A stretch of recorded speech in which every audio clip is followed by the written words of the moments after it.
Nggak bisa secara lisan, dia nggak dengar juga secara tertulis. Dan kalau nggak juga bisa dengan bersengketa di sana. Gitu. Halo Sobat Kreatif, selamat datang di podcast Kupas Tuntas HKI, tempat di mana kita membahas semua hal tentang hak kekayaan intelektual dengan santai tapi tetap mendalam. Saya Amelia Nugrayani dan saya Fatihah Herani. Hari ini kita punya episode spesial nih. Kita akan membahas hak kekayaan intelektual. Betul banget, soalnya kan sekarang udah era digital ya. Banyak banget content creator, startup, UMKM yang udah punya karya keren tapi belum dilindungi. Nah, itu kan penting banget padahal ya. Ya betul banget Mel. Nah makanya hari ini kita undang narasumber nih dari kantor hukum Ian Zaluku and Partners. Nah untuk Pak Ian, selamat datang Pak Ian. Boleh diperkenalkan dulu Pak Ian kepada teman-teman podcast kami yang sedang menonton? Baik, terima kasih undangannya. Saya Ian Zaluku, memang betul saya seorang advokat dan betul saya juga berpengalaman untuk mengurus yang namanya hak kekayaan intelektual. Oke Pak Ian, langsung kita masuk ke topiknya ya. Sebenarnya HKI itu apa dan kenapa penting banget sampai harus kita bahas hari ini? Hak kekayaan intelektual atau disingkat HKI atau HAKI juga biasanya itu adalah ya hak eksklusif yang diberikan kepada perorangan atau badan hukum ya. Itu apa sih? Itu adalah hak untuk misalnya saya punya kekayaan apa kemampuan dalam bidang intelektual, misalnya penemuan saya terkait teknologi, maka itu namanya hak eksklusif yang diberikan ke saya oleh siapa? Oleh negara. Maka saya harus memohonkan dulu baru saya mendapatkannya. Seperti itu. Oh, menarik banget. Jadi bukan soal proteksi tapi juga monetisasi juga ya. Betul sekali. Jadi memang bicara soal yang namanya hak kekayaan intelektual itu adalah perlindungan ya yang kita dapatkan dari negara. Nah, perlindungannya itu berdasarkan permohonan yang saya sampaikan tadi, dan gak hanya terbatas perlindungan saja, tetapi juga adalah dari situ kita akan dapat uang ya, uang melalui apa, misalnya melalui franchise yang kita daftarkan melalui merek kita, atau melalui penjualan produk yang kita daftarkan karena mereknya sudah terkenal lalu orang bisa membelinya, itu bisa juga gitu. Jadi kayak pagar gitu ya Pak untuk karya kita? Betul, untuk memagari apapun tindakan yang bersifat menjiplak karya kita gitu. Oke, untuk Pak Ian kita masuk nih ke jenis-jenis HKI. Ada berapa sih jenisnya dan bisa kasih contoh nggak sih yang relate untuk kehidupan kita? Nah, menarik. Ini memang penting ya, karena di Indonesia itu ada setidaknya 5 utama yang namanya hak kekayaan intelektual. Pertama, hak cipta. Nah, hak cipta itu apa? Perlindungan untuk misalnya lagu, ya, perlindungan yang diberikan oleh negara untuk karya seni lagu misalnya. Misalnya apa yang paling terkenal lagu Agnes Mo, di mana itu juga ada permasalahan belakangan ini yang terjadi, di mana Agnes Mo menyanyikan lagu tertentu yang kenal itu milik dia. Padahal sebenarnya penciptanya bukan dia, dan yang dapat mengklaim atau mendaftarkan itu siapa yang menciptakannya, dan dia yang mendapatkan profit untuk hal tersebut. Itu bicara tentang hak cipta. Lalu kemudian ada yang kedua ya, ada merek ya. Merek itu adalah bicara soal apa yang terlihat misalnya nama saya mau daftarkan sebagai merek Ian Zaluku, saya bisa daftarkan tuh. Nah, setelah didaftar, apakah cukup sampai situ aja? Enggak, karena ada yang bicara soal kelas-kelas lagi di dalamnya tuh. Nah, itu sebenarnya untuk membahas itu bisa lebih panjang lagi. Masih butuh sesi khusus mungkin ya nanti teman-teman ya untuk membahas itu. Tetapi itu merek dan ada perlindungan tersendiri, ada undang-undang tersendiri khusus itu. Lalu kemudian yang ketiga adalah indikasi geografis, itu termasuk dalam merek tadi. Tapi yang ketiga adalah rahasia dagang. Rahasia dagang itu apa sih? Rahasia dagang adalah sesuatu yang biasanya itu dalam bidang kuliner.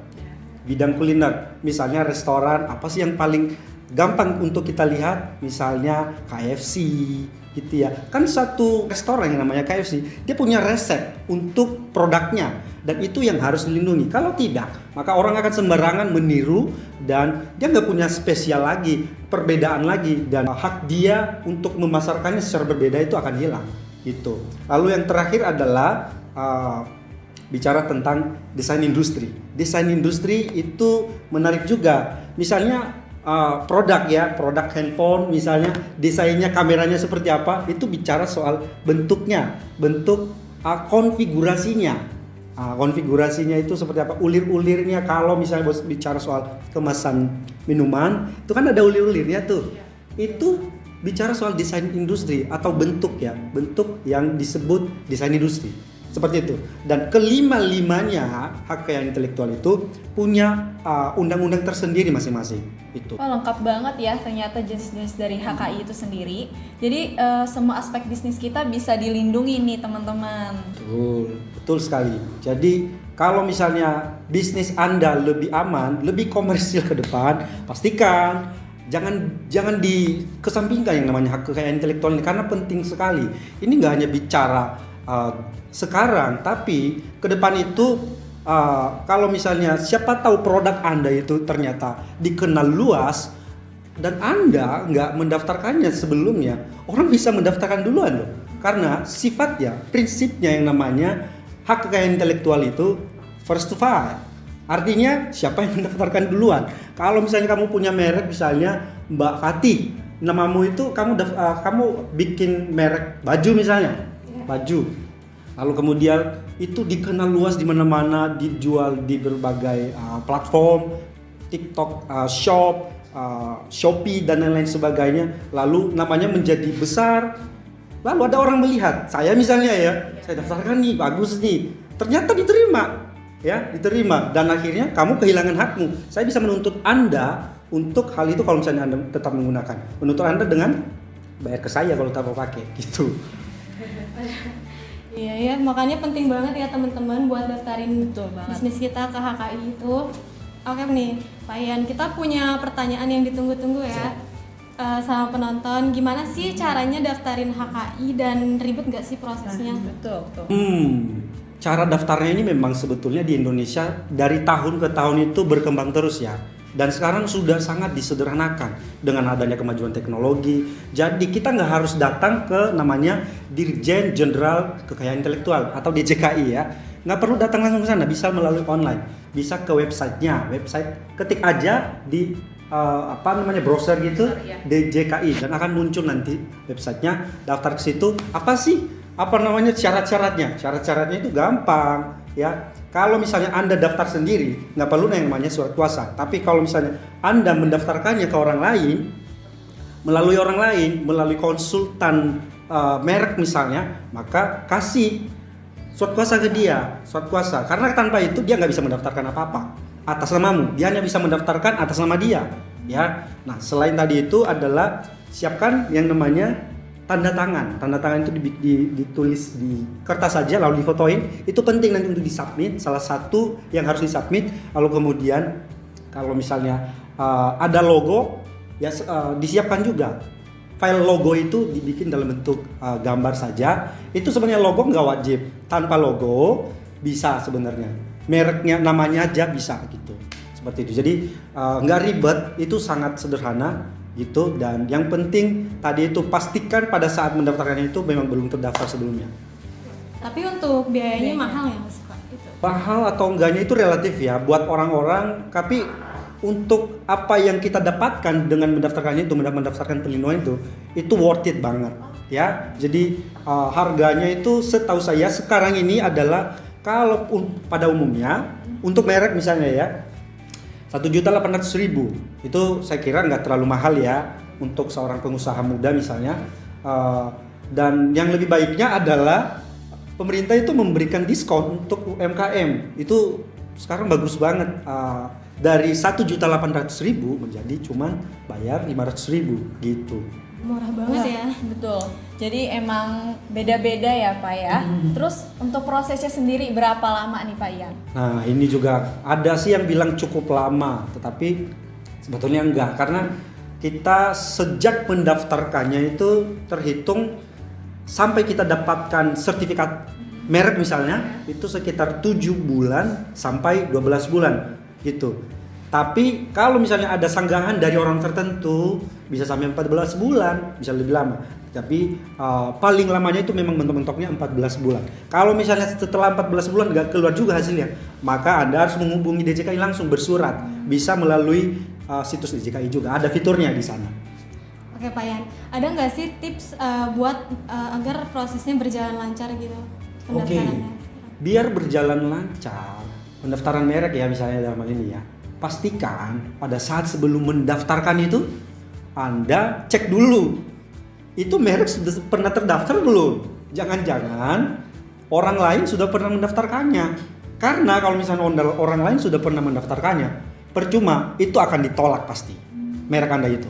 Jadi cek dulu, bisa di situs DJKI tadi, atau untuk meyakinkan Anda supaya nggak ragu-ragu, bisa ke konsultan merek atau pengacara juga biasanya pada umumnya tahu ya, tapi memang nggak semua karena itu ada bidangnya masing tersendiri gitu. Jadi konsultasi itu penting juga, dan kalau misalnya Anda mau belajar bisa di YouTube, bisa ada semua itu pelajaran itu sebenarnya kalau niat ada aja. Betul, sekarang apalagi udah era digital ya, canggih.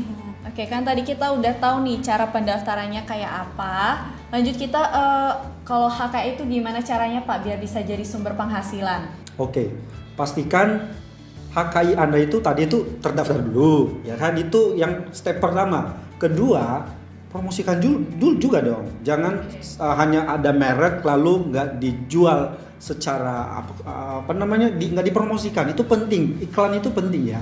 Karena kalau orang nggak mengenal merek Anda, ya nggak ada gunanya juga gitu.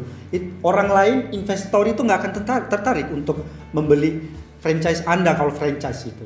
Gitu. Jadi lakukan promosi, lalu kemudian kalau ternyata suatu saat merek Anda dilanggar, ya dijiplak oleh orang lain, maka pastikan bisa dengan bersurat ke dia, tegur dia secara lisan. Kalau nggak bisa secara lisan, dia nggak dengar juga, secara tertulis. Dan kalau nggak juga bisa dengan bersengketa di sana, gitu.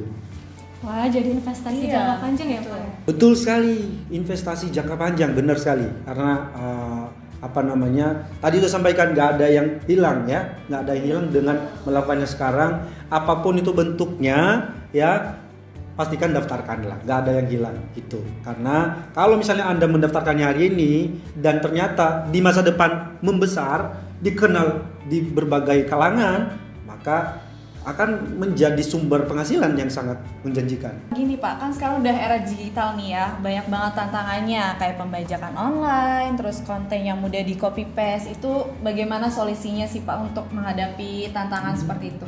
Oke, ini yang paling bagusnya nih, setelah yang namanya tadi udah terlindungi, sudah terdaftar, udah keluar sertifikatnya, lalu ternyata ada orang yang melanggarnya. Nah itu kan. Nah, caranya adalah itu penyelesaian ya. Tapi pencegahannya tadi itu adalah, kalau konten itu pastikan di watermark lah. Itu pencegahan mendasar, watermark, karena dengan watermark orang juga akan segan untuk menjiplaknya atau menyalahgunakannya. Lalu kemudian itu untuk pembuktian nanti pastikan tanggal pembuatannya itu ada. Karena dalam hal pembuktian itu penting banget, tanggal itu didokumentasikan lah. Nah, lalu kemudian tadi itu penyelesaiannya setelah kejadian, setelah dilanggar seperti apa? Lakukan yang namanya yang tadi sudah sampaikan, bersurat lah.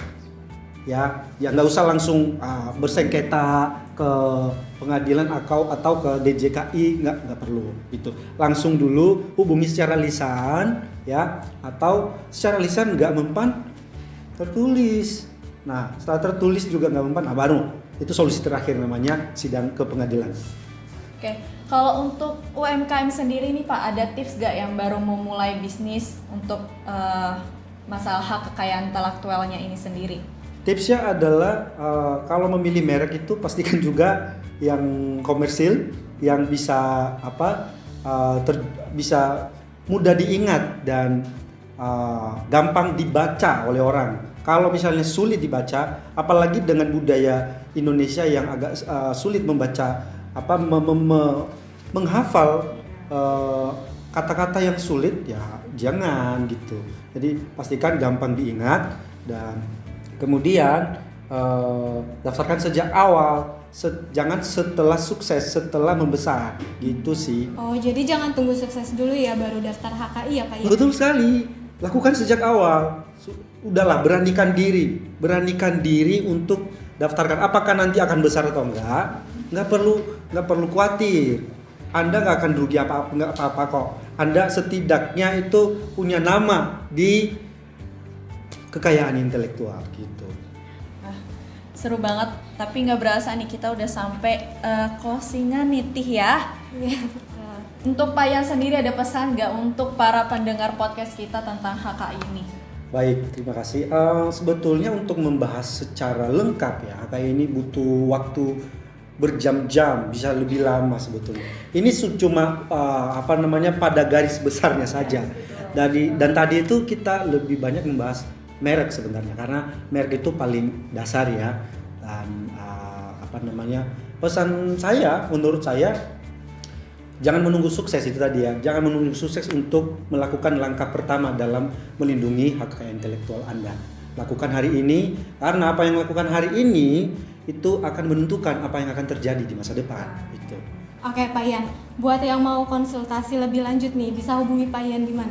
Bisa banget, silakan ya. Kalau misalnya mau konsultasi atau apapun di-sharingkan tentang kekayaan intelektual, bisa ke TikTok saya di Ian_Zaluhu atau di Instagram juga bisa Ian_Zaluhu. Oke, terima kasih banyak Pak Ian udah berkenan hadir di podcast kita hari ini. Semoga semua informasinya bermanfaat untuk kita juga dan teman-teman semua yang nonton podcast kita hari ini.